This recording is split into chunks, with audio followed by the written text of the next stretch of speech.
Welcome back to the channel. तो आज हम बात करेंगे जो भी हमारे AKTU में पूछे जाने वाले सेमेस्टर फर्स्ट एग्जामिनेशन में जो सब्जेक्ट है जिसका नाम है प्रोग्रामिंग फॉर प्रॉब्लम सॉल्विंग, जो कि प्योरली सी बेस्ड होते हैं। तो उसमें हम बात करेंगे आज। और दो तीन डिस्क्लेमर मैं आपको देना चाहता हूँ। ये मैं जो भी वन शॉट होगा इसमें यूनिट 1 का होगा, और इसमें जो भी है मैं प्योरली एग्ज़ाम बेस्ड पे ही फोकस करूँगा और उसी बेस पे पढ़ाऊँगा आपको, ठीक है।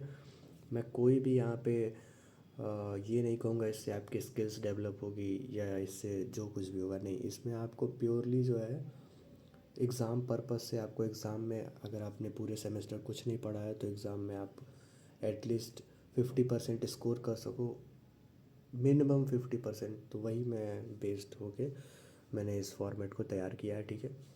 तो प्लेलिस्ट में आपको और भी यूनिट्स के वीडियोस मिल जाएंगे। तो सबसे पहले यूनिट 1 से स्टार्ट करते हैं, जो कि हमने 2 शीट में कवर करी है यूनिट 1 को। तो आगे मैं इससे भी और छोटा पॉसिबल होगा जिसमें आपके कंटेंट भी मिस ना हो, आपके जितने भी चीज़ें हैं सिलेबस में वो भी मिस ना हो, और हम इजी वे पॉसिबल में करके इसे फिनिश करें। तो सबसे पहले हम बात कर लेते हैं कि यूनिट 1 में हमारा टॉपिक क्या है। तो सबसे पहला टॉपिक है हमारा कंप्यूटर सिस्टम, ठीक है। मेमोरी से स्टार्ट होती है बट कंप्यूटर सिस्टम में बात करते हैं। कंप्यूटर सिस्टम किसे कहते हैं? ये जो है एक कॉम्बिनेशन होता है हार्डवेयर प्लस सॉफ्टवेयर का, ठीक है। हार्डवेयर और सॉफ्टवेयर का ऐसा कॉम्बिनेशन जो कि हमें एक स्पेसिफिक टास्क परफॉर्म करने या फिर मल्टीपल कंप्यूटर रिलेटेड टास्क जो है परफॉर्म करने के काम में आता है, उसे हम बोलते हैं कंप्यूटर सिस्टम, ठीक है। तो ये हमारा था कंप्यूटर सिस्टम। इसमें ये 2 मार्क्स से क्वेश्चन पूछे जाते हैं। मैं क्वेश्चंस भी बताते चल रहा हूँ कि कैसे पूछे जाते हैं। तो 2 मार्क्स से क्वेश्चन पूछे जाएंगे इसमें कि व्हाट इज़ कंप्यूटर सिस्टम, ठीक है, ऐसे करके। फिर हम बात करते हैं कि उसके अंदर क्या क्या आता है। तो सबसे पहला पार्ट आता है हमारा मेमोरी, ठीक है। तो मेमोरी क्या होता है? Store the data and instructions, ठीक है। तो मैं आपको कंसाइज वे में बता रहा हूँ, आप इसे अपने वर्डिंग में जितना लंबा हो सके आप करके लिख सकते हैं, ठीक है। तो मेमोरी क्या होता है कि ऐसा जो एक यूनिट होता है जिसे हम स्टोरेज यूनिट भी कहते हैं, जो कि डेटा और इंस्ट्रक्शंस को कंप्यूटर सिस्टम्स के स्टोर करता है, ठीक है। ये वो फ़ोन में भी मेमोरी होती है, उसमें भी डेटा होते हैं, उसमें भी इंस्ट्रक्शंस होते हैं, वो मेमोरी में ही सेव होता है, ठीक है। अब हम बात कर लेते हैं कि इसके क्या क्या टाइप्स होते हैं। तो हमारा पहला टाइप आता है प्राइमरी मेमोरी, जिसे हम मेन मेमोरी भी कहते हैं। तो मेन मेमोरी क्या होता है कि जो जो भी हमारी मेमोरी लगी हुई है हमारे CPU में या हमारे फ़ोन में, उसमें जब सबसे मेन कंपोनेंट होता है उसे ही कहते हैं हम प्राइमरी मेमोरी और मेन मेमोरी, ठीक है। तो उसके भी टाइप्स होते हैं, ठीक है। पहला टाइप है रैम, दूसरा टाइप है रोम, ठीक है। तो इन दोनों के टाइप है। यहाँ पे भी मैं आपको एक बता दूँ, ये 2 मार्क्स में बहुत ज़्यादा पूछे जाते हैं क्वेश्चन कि why RAM is called volatile memory, ठीक है। ये को रिलेटेड क्वेश्चन, ठीक है। तो अभी मैं आपको बताता हूँ रैम क्या होता है। आपको पता है रैंडम एक्सेस मेमोरी, ठीक है। अब ये वॉलेटाइल क्यों होता है? क्योंकि loses data when power is of, ठीक है। जब भी हम पावर सप्लाई बंद कर देंगे या जब भी हम रिफ़्रेश कर देंगे कंप्यूटर को या हमारे फ़ोन को, या जब भी हम शट डाउन कर देंगे, तो दोबारा हम जो भी रैम में स्टोर्ड मेमोरी होगी उसे हम वापस नहीं ला सकते हैं। वो वॉलेटाइल होती है, वो डिलीट हो जाती है, ठीक है। तो हम दोबारा उसको वापस नहीं ला सकते हैं, ठीक है। तो इसीलिए रैम को जो है वॉलेटाइल मेमोरी कहते हैं, ठीक है। अब बात करते हैं और क्या। CPU uses RAM to store instruction used और करेंटली एक्सिक्यूटेड। जो भी CPU होता है वो रैम को यूज़ करता है, वो जो इंस्ट्रक्शंस स्टोर रहते हैं उसे यूज़ करने के लिए, या फिर जो अभी हो रहे हैं एक्शंस उसे परफॉर्म करने के लिए, ठीक है।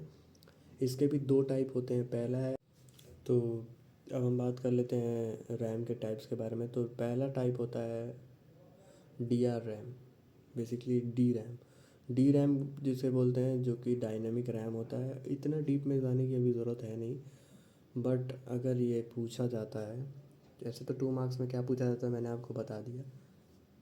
अगर ये 7 मार्क्स में पूछा जाएगा, 7 मार्क्स में भी यूनिट 1 से ये मेमोरी बेस्ड क्वेश्चंस बहुत कम पूछे जाते हैं, बिल्कुल ही ना के बराबर। कौन सा 7 मार्क्स का क्वेश्चन पूछा जाता है वो मैं आपको बताऊँगा, ठीक है। तो अब हम बात कर लेते हैं कि CPU डी रैम जो होता है डायनेमिक रैम होता है, जो कि स्लोअर होता है और थोड़ा चीपर भी होता है। एस रैम होता है स्टैटिक रैम, जो कि फास्टर होता है और ये कैशे मेमोरी में यूज़ किया जाता है। अब बात कर लेते हैं रोम के बारे में।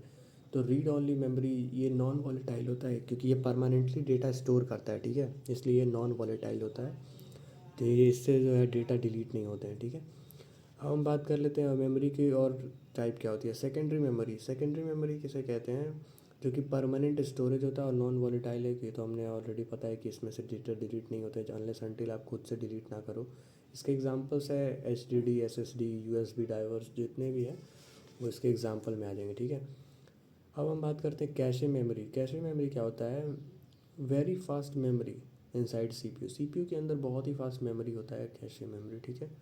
और ये क्या स्टोर करता है, जो भी फ्रीक्वेंटली यूज्ड इंस्ट्रक्शंस है, बाकी जो भी इंस्ट्रक्शन हम बहुत कॉमनली यूज़ करते हैं, बार बार यूज़ करते हैं, वो सारे इंस्ट्रक्शंस को ये स्टोर करता है। जैसे लॉक स्क्रीन या लॉक स्क्रीन को हटाना, या फिर अनलॉक करना, या फिर क्या कहते हैं बेसिक टास्क करना, तो वो सारे चीज़ें स्टोर करता है, ठीक है। स्क्रॉल करना। अब हम बात कर लेते हैं एक जो है ये इम्पॉर्टेंट क्वेश्चन, ये 2 मार्क्स में पूछा जाता है मेमोरी हायरार्की ड्रॉ करने के लिए, ठीक है।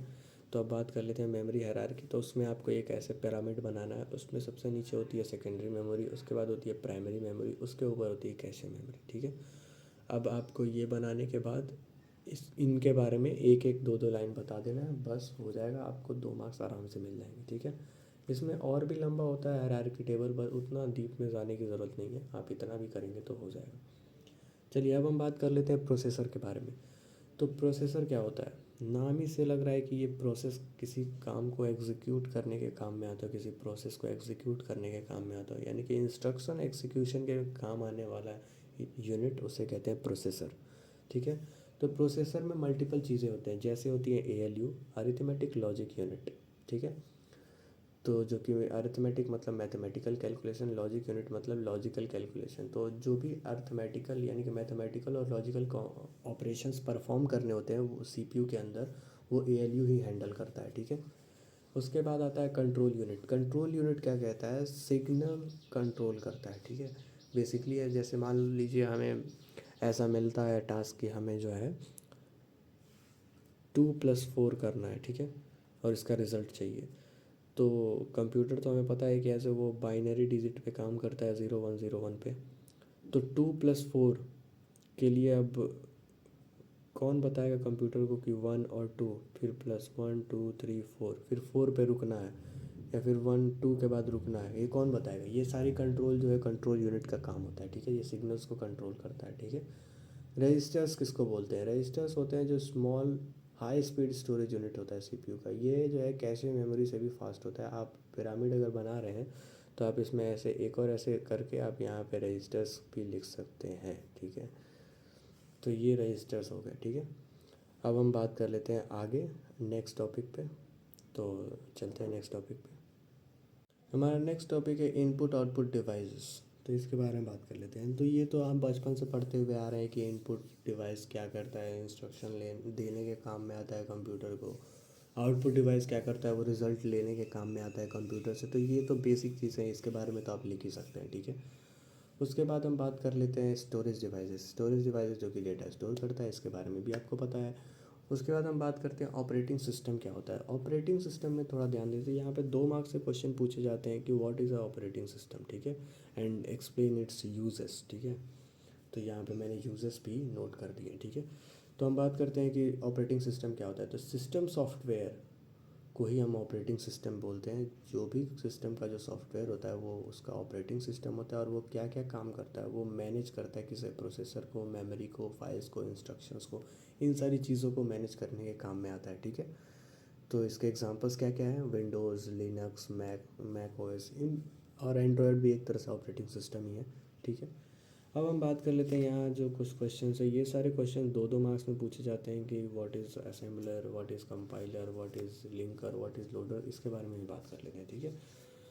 तो ये क्या होते हैं, तो सबसे पहले हम स्टार्ट करते हैं कि हमारा असेंबलर क्या होता है। असेंबलर जो होता है, असेंबली लैंग्वेजेस जो भी होते हैं उसे मशीन कोड में कन्वर्ट करने के काम में आता है, तो उसे बोलते हैं असेंबलर। ऐसा टूल, ऐसा सॉफ्टवेयर या फिर ऐसा पार्ट कंप्यूटर का जो कि असेंबली लैंग्वेजेस को मशीन कोड में कन्वर्ट करने के काम में आता है, ठीक है। तो अब हम इससे एक और 2 मार्क्स के क्वेश्चन की तरफ बढ़ेंगे जो कि है ऑब्जेक्ट फाइल, ठीक है। ये भी 2 मार्क्स में पूछे जाते हैं, इसके बारे में हम अभी बात करेंगे, चलिए। तो अब मैं बात करता हूँ कि ऑब्जेक्ट असेंबली लैंग्वेज को मशीन कोड में जब भी वो कन्वर्ट करता है असेंबलर, तो वो एक ऑब्जेक्ट फाइल क्रिएट करता है। जैसे मान लीजिए यहाँ XYZ है, यहाँ मशीन कोड में कन्वर्ट हुआ तो वो एक ऑब्जेक्ट फाइल बन गया। तो उस ऑब्जेक्ट फाइल को कहते हैं बनता है, उसको कहते हैं .obj। ठीक है, .obj फाइल क्रिएट हो जाती है। चलिए अभी के लिए आप इतना ही जानिए, इसके बारे में हम आगे बात करेंगे। कंपाइलर क्या होता है? कंपाइलर जो होता है हाई लेवल प्रोग्रामिंग लैंग्वेज को मशीन कोड में कन्वर्ट करता है। ठीक है, और ये एरर कब कब देता है? जैसे हम C, पाइथन, जावा ये सब पढ़ते हैं ना, ये सारे लैंग्वेजेस को ये मशीन कोड में कन्वर्ट करता है। और ये एरर कब कब देता है? जब भी इंटायर जो हमने 50 लाइन 100 लाइन का कोड लिखा है उसको कंपाइलेशन होने के बाद ये एरर दिखाता है कि हाँ आपने कुछ गलत लिखा है। ठीक है, अब हम बात कर लेते हैं यहाँ पे इंटरप्रेटर के बारे में। इंटरप्रेटर क्या होता है? लाइन बाय लाइन कोड को कन्वर्जन होता है इसमें। एग्जीक्यूशन जो है हर लाइन का होते जाता है, एक लाइन ख़त्म तो उसका एग्जीक्यूशन हो जाएगा, बेसिकली कन्वर्जन हो जाएगा, कंपाइलेशन हो जाएगा। तो इसीलिए अब ये लाइन बाय लाइन करता है तो जनरल बात है कंपाइलर से स्लो ही होगा। ये 2 मार्क्स में पूछे जाते हैं। ठीक है, तो अब हम बात कर लेते हैं एक और चीज़। हाँ, इसके जो एरर्स होंगे वो लाइन बाय लाइन एग्जीक्यूट होते हैं तो लाइन बाय लाइन पता चल जाएगा कि इसके क्या एरर हैं। ठीक है, इसमें अब क्या क्वेश्चन पूछा जाता है? पूछा जाता है difference between compiler and interpreter, या फिर ये पूछ जाता है what is a compiler and interpreter. ठीक है, अब हम बात करते हैं लिंकर और लोडर के बारे में। लिंकर जो होता है वो कंबाइन करता है मल्टीपल .obj फाइल, जो मैंने बताया था पीछे। वो .obj फाइल को मल्टीपल .obj फाइल को कंबाइन करता है, और जब मल्टीपल obj फाइल कंबाइन होता है तो वो होता है .exe फाइल बनता है, जो कि एक एक्सिक्यूटेबल फाइल होता है, जो फाइल एक्सिक्यूट हो जाता है, जो फाइल चल जाता है। ठीक है, तो .exe फाइल बनता है। ठीक है, तो अब मैं यहाँ पे बात कर लेता हूँ क्वेश्चन का। ठीक है, कहाँ पूछ रहे थे? यहाँ पे एक क्वेश्चन पूछा जाता है difference between .obj file versus .exe file. तो आज ही बात कर लेते हैं इसके बारे में। लेट्स को तो हम बात कर लेते हैं .obj फाइल और .exe फाइल का जो क्वेश्चन आता है, what is difference between .obj file and .exe file, या फिर what is .obj file and .exe file, ये 2 मार्क्स में पूछे जाते हैं। ठीक है, तो इसके बारे में हम बात कर लेते हैं। तो ये क्या होता है, जैसे मैंने बता ही दिया आपको, .obj फाइल क्या होता है? जब भी असेंबली लैंग्वेजेस से जो है असेंबलर जो है कन्वर्ट करता है मशीन कोड में तो वो .obj फाइल बनाता है। और .exe फाइल जब मल्टीपल .obj फाइल एक साथ कंबाइन होती है तो फॉर्म होती है। ठीक है, तो ये आप लिख के आराम से आ सकते हैं। लोडर क्या होता है? लोडर जो होता है एक ऑपरेटिंग सिस्टम का पार्ट होता है, जो .exe फाइल हमने बनाया है उसको लोड करता है मेमोरी में। ठीक है, एग्जीक्यूशन के लिए, क्योंकि ये एग्जीक्यूटेबल फाइल है। ठीक है, अब हमारा नेक्स्ट टॉपिक है एल्गोरिदम। एल्गोरिदम क्या होता है? जो भी हम कोड लिखते हैं उसका एक वेल डिफाइंड सीक्वेंस होता है कोडिंग का। जैसे हम किसी भी चीज़ का कोड लिख रहे हैं तो उसका जो उस कोड को जो अगर हम स्टेप बाय स्टेप किसी को एक्सप्लेन कर पा रहे हैं उसी फॉर्म को कहते हैं एल्गोरिदम। ठीक है, तो यहाँ 2 चीज़ फिक्स होती है, स्टेप 1 और स्टेप लास्ट।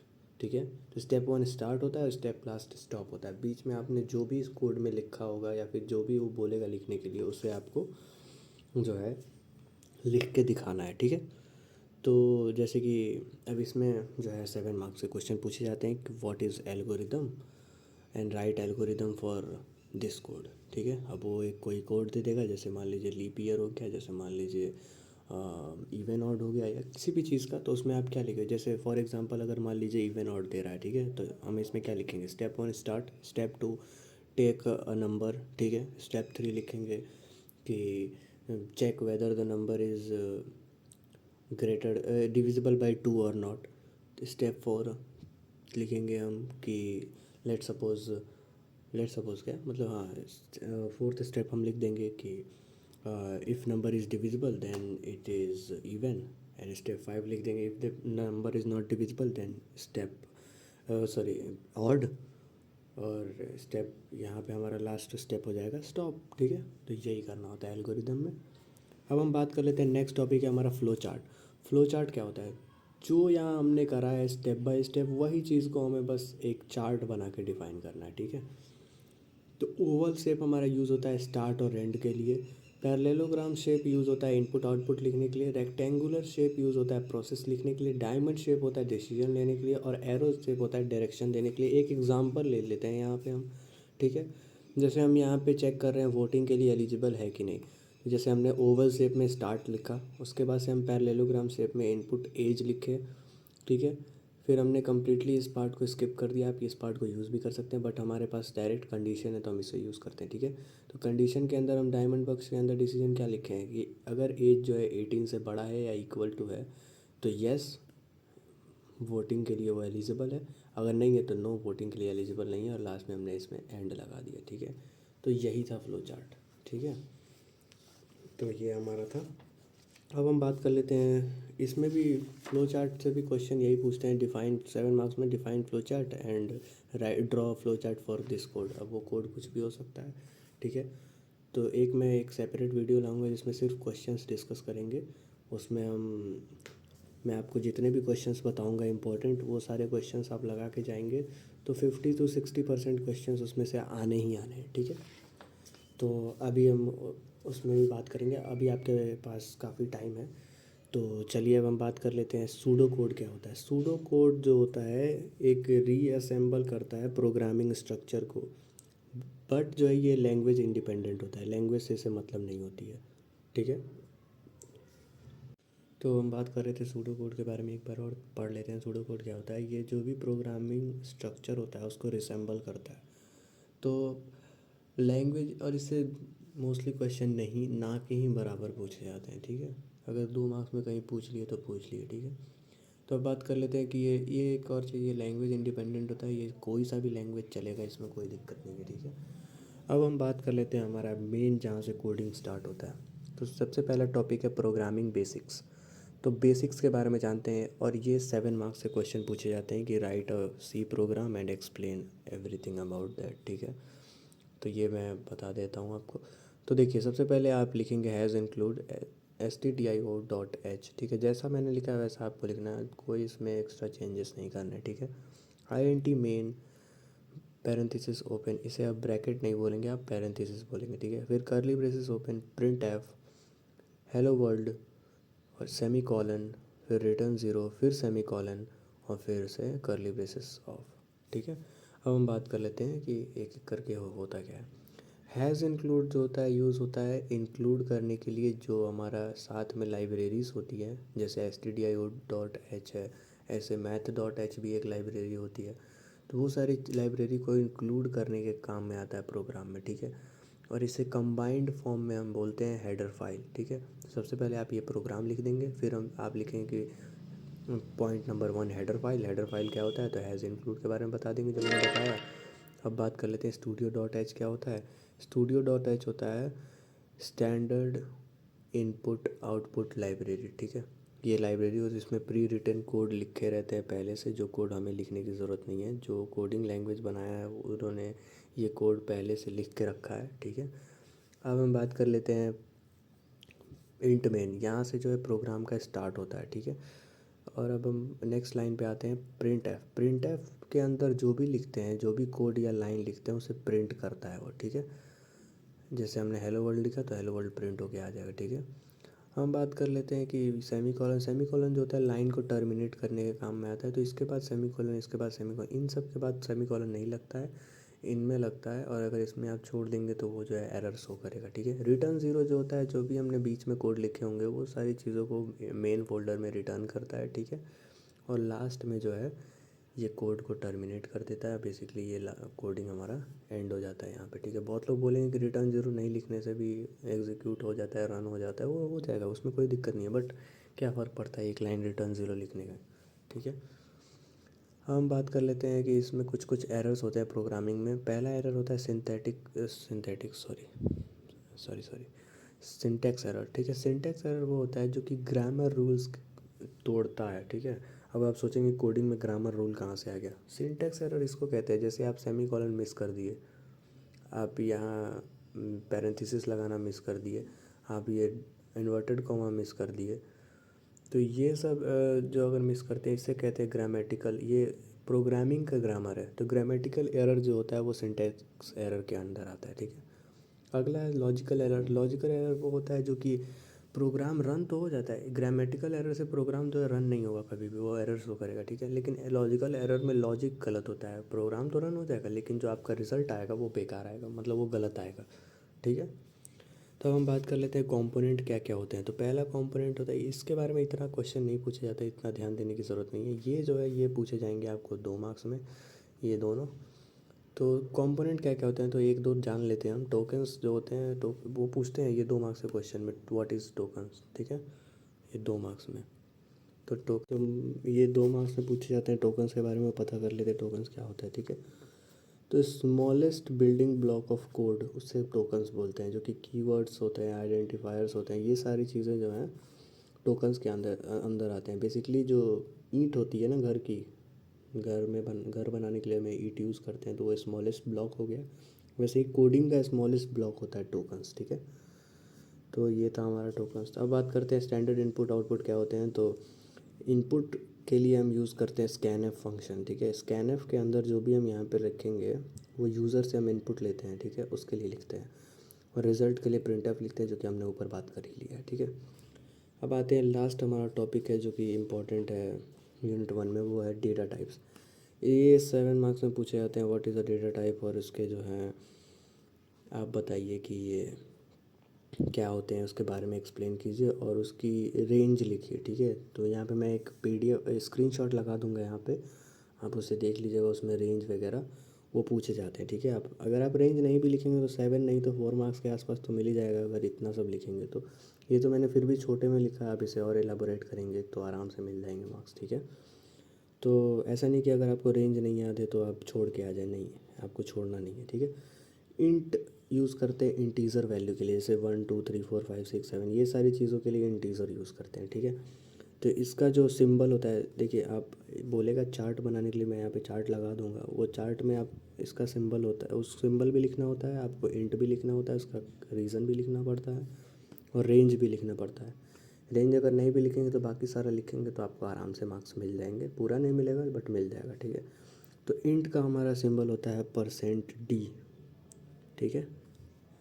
कैरेक्टर का सिंबल होता है %c।